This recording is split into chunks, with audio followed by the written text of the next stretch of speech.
Oi, gente, tudo bem? Eu acabei de assistir o episódio 12 da terceira temporada de Handmaid's Tale. Agora, faz 2 minutos que eu acabei de assistir. Então vamos a esse post de mais uma exaltação a um excelente episódio da série. Porém, ele foi pesado, ele foi muito pesado, sabe? Não fisicamente.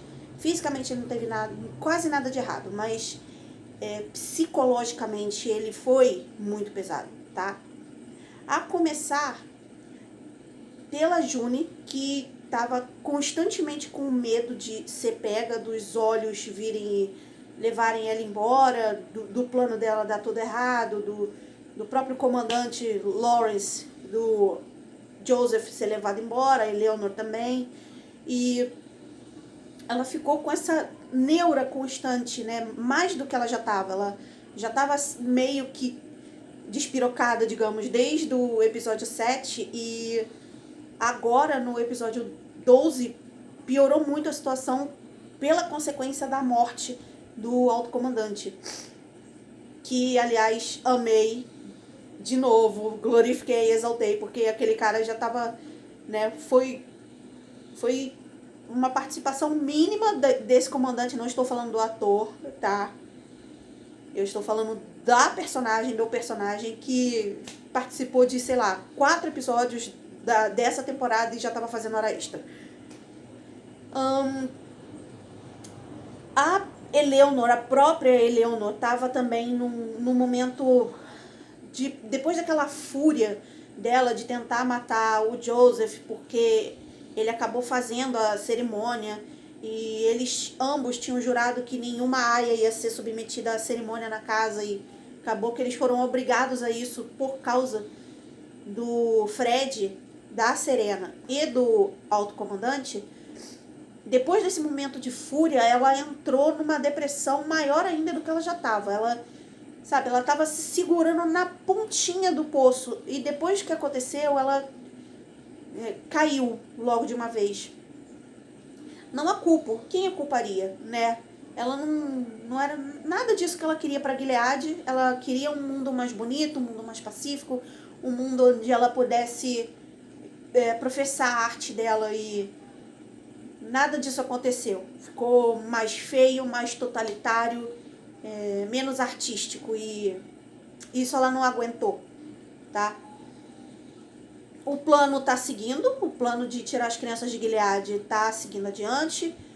O próprio Joseph tinha em mente que ele sairia também com a Eleanor, que ele tava com isso na cabeça, que ele não iria somente ajudar as crianças a saírem, e ele também iria embora junto com a Eleanor. E a June estava bem com isso, ela estava perfeitamente bem com isso. O importante para ela era tirar as crianças de Gilead o máximo possível.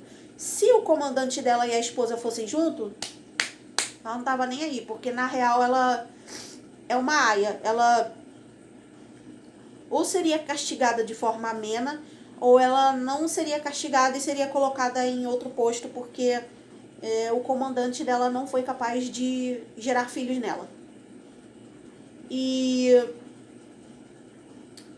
ela estava perfeitamente em paz com isso, tanto que ela queria também que a Eleanor fosse embora, porque ela estava sentindo que a Eleanor estava chegando no ponto de rompimento, no breaking point que eles falam lá. E ela estava com medo de acontecer o pior com a Eleanor. E a gente já vai falar sobre isso, tá? Enquanto isso, lá no Canadá, o Fred tá preso numa cela que, aliás, é boa demais pra ele, tá? É muito boa pra ele. Tem uma cama confortável, tem cadeiras acolchoadas, tem escrivaninha, tem vista para um paredão de plantas e, sabe, não é tela de grade, ou não é grade, a cela é porta de vidro, vidro reforçado. E eu tô achando aquilo ali mais parecido com um quarto de hotel do que com uma cela real. Então, eu tô achando que eles estão tratando o Fred, na verdade, bem demais. Aí chega a Serena, ele fica todo preocupado com ela, achando que ela também era uma presa, uma criminosa de guerra, que eles tinham declarado ela assim, quando na verdade, lá no episódio 11, quando ela fala, não resista, faz o que eles estão mandando, ali já estava explícito que, não estava nem implícito, estava explícito que ela fazia parte do esquema todo. E quando ela chegou e falou pro Fred que ela fez aquilo, ela fez o que tinha que ser feito pra ver a filha dela de novo, o Fred percebeu que na verdade ela não era uma presa, que na verdade ela fazia parte do esquema todo. E isso deixou ele muito possesso, ele inclusive começou a enforcar a Serena, mas a Serena arrumou uma força não de dominação, de decisão, uma força de decisão, uma força de mulher tão inesperada, porque, né, o propósito dela no começo era ser Gilead, e em Gilead mulher não tem voz, que ela simplesmente foi lá e tirou a mão dele e falou, olha, tchau e benção. Foi embora. Ainda assim preocupada, porque, né, é o marido dela, tanto que ela falou pro oficial infiltrado que fez toda a operação, que ele falou assim, o comandante Waterford não é mais seu problema, não é mais sua preocupação para você ficar lamentando. E aí ela fala, mas ele é meu marido. E aí o oficial meio que fica, putz, é verdade, ela nunca vai não se preocupar porque é marido dela. E o acordo que ela fez não ficou claro se foi ver a Nicole uma vez só durante 1 hora, ou todo dia durante 1 hora, uma vez por semana durante 1 hora. Ficou estipulado só que aquele momento que ela ficou com ela foi durante 1 hora. E ali, mais uma vez, deu pra ver o peso do episódio, porque quando ela pegou a bebê no colo, depois de todas aquelas palavras que a Moira disse, que você foi responsável pelo estupro da minha amiga, a mãe desse bebê, ela é filha da June, não é sua filha. E você também foi responsável pelo meu estupro, pelo estupro de todas as aias. Então, na verdade, a verdadeira traidora de gênero é você. Ninguém além de você é traidora de gênero. Que é verdade. Como eu disse em algum vídeo passado, a Serena, na verdade, fez todo o manifesto de Gilead que foi levado para frente pelos homens, simplesmente porque um punhado de gente, incluindo ela e o Fred, não queriam pagar uma barriga de aluguel. Eles queriam porque queriam que fosse de graça. E ser de graça, eles poderiam arrumar com parentes, sabe? E eles mesmo assim não quiseram. Eles queriam que uma mulher fértil desse o útero dela, cedesse o útero dela quantas vezes fosse necessário, para quantos casais fosse necessário, o resto da fertilidade dela, não é nem da vida, é da fertilidade dela, e dane-se a vontade da mulher. Era só isso que eles queriam. Gilead pra eles é isso. E a Moira tá 200% certa. Muito acertada a decisão de deixar uma assistente social junto com a Serena enquanto ela tava com a Nicole, porque a Serena podia dar um jeito de fugir com a menina e a assistente social ali deu um jeito disso não acontecer. E aí, enquanto a Serena pegava a Nicole, tentava ninar ela, falava, aqui, a mamãe tá aqui, a assistente falou, olha, não fica ansiosa porque ela vai sentir a sua ansiedade.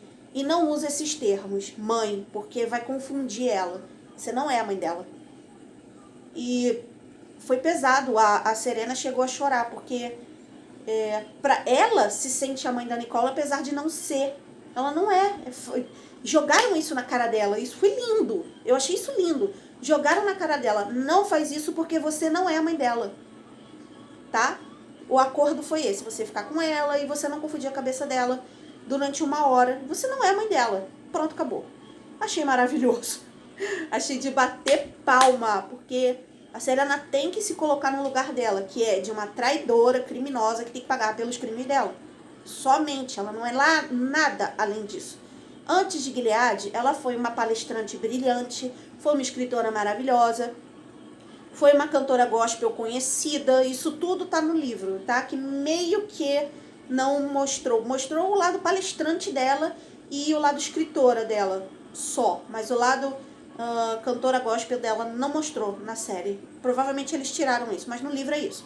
Ela é talentosa como escritora, talentosa como palestrante, talentosa como oradora, talentosa como cantora, mas no momento ela não é mais nada disso. Ela é só uma criminosa de guerra que tem que ser tratada como tal. Amei essa frieza aqui, esse iceberg que botaram na vida da Serena. Voltando para Gilead, mais Martas estão aceitando o plano da June, concordando em participar do plano da June. E isso inclui a Marta, que faz parte da casa dos Waterford, que no momento tá lá sozinha, né? Porque não tem mais outra aia lá, pelo menos não mostrou mais nenhuma outra aia lá. Não tem mais o Nick foi alçado a posto de comandante dos filhos de Jacó. Não tem outra Marta lá, como tem na casa do Joseph, tem mais de uma Marta, tem duas.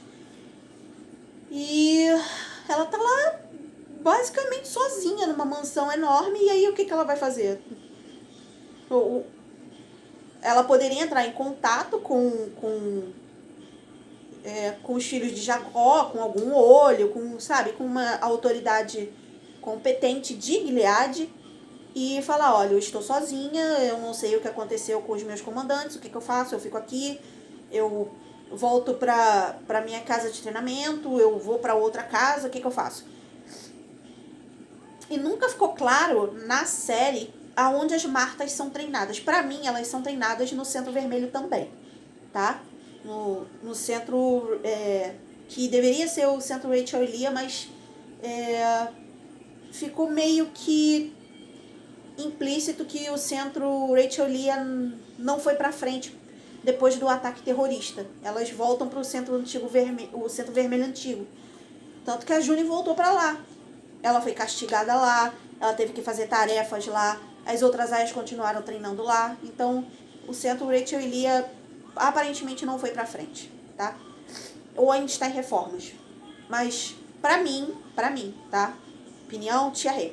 As Martas também são treinadas no Centro Vermelho. Assim como, eventualmente, uma tia. As tias também são instruídas lá. E agora a parte mais triste do episódio, que foi a morte da Eleanor. A Eleanor morreu e não ficou claro também se ela teve uma overdose de medicamento para dormir. Provavelmente foi isso, porque, né, apesar desses tipos de remédios serem proibidos em Gilead, o comandante Lawrence, ele tinha acesso a essas coisas. Qualquer comandante, na verdade, meio que faz uns contrabandos de bebida alcoólica, alguma comida que normalmente Gilead não tem, ou vai para casa de Jezebel, ou contrabando de cigarro também. E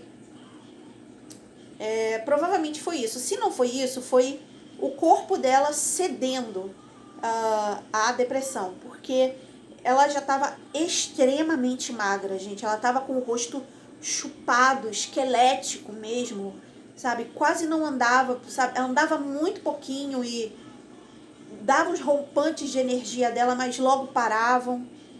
E a June, na maior parte do tempo, ficava com ela, andava com ela, conversava com ela para distrair. E nada disso adiantou. Quando a June foi lá acordar, foi a primeira a entrar no quarto, portanto, ninguém sabia que ela estava lá. Ela entrou, viu a Eleanor deitada, tentou acordar. 1, 2, 3, 4 vezes, e viu que a Eleanor não estava acordando, que ela estava num estado muito profundo de torpor e que não tinha mais reação, não tinha mais controle sobre o próprio corpo. Ali a June percebeu que tinha alguma coisa muito errada, que a Eleanor estava morrendo, e ao invés de avisar o comandante Lawrence ou alguma das Martas, ela simplesmente saiu do quarto, porque não foi uma questão de egoísmo, sabe? Foi uma questão de, muito pelo contrário, foi altruísmo, porque ela sabia que a Eleanor não aguentaria mais ficar em Gilead e também não aguentaria uma viagem para fora de Gilead. Ela já estava fraca demais, já estava debilitada demais. Então ela fez o que era melhor para Eleanor, deixou a Eleanor ir. Ela saiu do quarto, ficou parada, quieta, voltou pro quarto dela, deitou. E aí a Marta mais nova entrou no quarto, dá para ouvir a voz dela falando: Senhora Lawrence, acorda, acorda. E quando ela percebe que a Eleanor tá morta, ela grita e começa a chamar o comandante Lawrence. Socorro, socorro, comandante Lawrence. Mas já era tarde, ali a Eleanor já tinha partido para algo melhor, não sei, mas já tinha partido para pelo menos escapar de Gilead nos termos dela, do jeito dela, sem ajuda alguma. Foi triste, eu fiquei triste porque com toda a loucura dela, ela estava coberta de razão. Era, na real, a única pessoa que fazia parte do alto comando entre as esposas que estava certa, tinha razão de ficar daquele jeito. E na verdade ela não estava louca, ela estava muito sã. Ela estava tão sã que toda a percepção da monstruosidade que se tornou Gilead consumiu a mente e o corpo dela. E foi por isso que ela se deixou levar. A cena do enterro foi bonita, foi poética, foi muito triste e foi muito parecida com a cena do enterro das Aias depois do atentado na segunda temporada. Por quê? Em certas ocasiões, perdão, é a rinite 200%, tá? Rinite Rayovac. Cheia de energia e nunca vai embora. Enfim, a cena do enterro mostrou que em certas ocasiões esposas e aias não tem diferença, sabe? O ritual de enterro é basicamente o mesmo, as orações são basicamente as mesmas e até o vestuário é parecido, é aquele véu, sabe, uma roupa mais sóbria possível, um verde, um azul mais fechado. E a única aia que estava ali, na verdade, era a aia correspondente à casa dos Lawrence, que era a June. Ela ficou um pouco com o comandante Lawrence no enterro, com a permissão da tia Lydia, né? Porque de vez em quando a tia Lydia tem esses rompantes de consciência. Desculpem os latidos, os cachorrinhos da vizinha vão passear e todo dia de manhã é essa festa aí, tá? E enquanto a June estava com o Joseph, ele falou que conseguiu arrumar o transporte. Ou seja, naquele momento ele já estava: não quero saber o que vai acontecer comigo porque a razão do meu viver se foi. Então, pelo menos, se é para eu morrer, que eu morra fazendo alguma coisa certa. Então, o Lawrence, o Joseph, ele saiu de um egoísmo, sabe, sádico no final da segunda temporada pro começo da terceira, que ele só ajudava pra ver a rodinha se movendo, os ratinhos se movendo dentro da rodinha, pra ver alguma briga, porque era isso que ele queria. E conforme a temporada foi passando, a consciência foi tomando conta dele, de que ele tinha que fazer alguma coisa, porque Gilead não era nada daquilo do que ele estava fazendo e o que ele tinha planejado. Ele queria outra coisa completamente diferente para Gilead. E o fato dele ter criado as colônias, de acordo com a Eleanor, foi ele que concebeu as colônias, tornou tudo mais pesado ainda para ele. Então ele, ali naquele momento, ele decidiu: se é para eu morrer, eu vou morrer pelo menos fazendo alguma coisa certa, porque eu tô cansado de fazer coisa errada. E em termos de plot twist, de cliffhanger, de roteiro, de psicológico, de sentimental, esse episódio foi exatamente o oposto do episódio 11. Porque o episódio 11 começou deixando a gente muito puto da vida, depois a gente foi meio que desconfiado, depois foi ficando felizinho, aí chegou no final do episódio, até que enfim, alguma coisa o Mayday conseguiu, aleluia, grande vitória, isso aí, blessed be the fight. E nesse episódio 12 foi exatamente o oposto. Foi o episódio que começou deixando a gente bem felizinho com que ninguém conseguia achar o alto comandante, o Fred estava preso e teve reunião para discutir isso. E tá aberta a temporada de caça aos comandantes. Um dos comandantes falou isso, tá aberta a temporada de caça dos comandantes. E foi até os 15 primeiros minutos do episódio, foi só isso, foi só alegria, foi só toma, Gilead, toma, Gilead. E conforme o episódio foi passando, foi, sabe, a alegria foi sumindo, foi ficando mais sério, foi ficando mais soturno e foi ficando trágico com a morte da Eleanor. Ou seja, o episódio 11, que começou deixando a gente injuriado e terminou deixando a gente feliz, no 12 começou com a gente super feliz e deixando a gente super injuriado com a morte da Eleanor. Perfeitos opostos. Episódio 11 e 12. O 13 tá chegando, final de temporada está chegando, uma pena. Por mim durava, sei lá, o resto do ano, a temporada de Handmaid's Tale, porque, olha... outra coisa também maravilhosa para citar, lembra que eu falei que o episódio 11 foi o melhor de todas as temporadas de Handmaid's Tale até agora? Não sou só eu que tô falando isso, a classificação do IMDb colocou o episódio 11, Liars, foi o nome do episódio, em 9.6, que é a maior classificação de Handmaid's Tale até agora, de todos os episódios. Pra vocês terem uma ideia, nenhum episódio da 8ª temporada de Game of Thrones conseguiu um 9.6. Se não me falha a memória, não chegou nem a 9, nenhum deles. Então, não à toa, David e DB foram dispensados da produção da HBO, né? Do elenco de produção da HBO. Porque a receptividade da 8ª temporada de Game of Thrones não foi boa, foi péssima. Quase ninguém gostou. E com Handmaid's Tale tá sendo o exato oposto.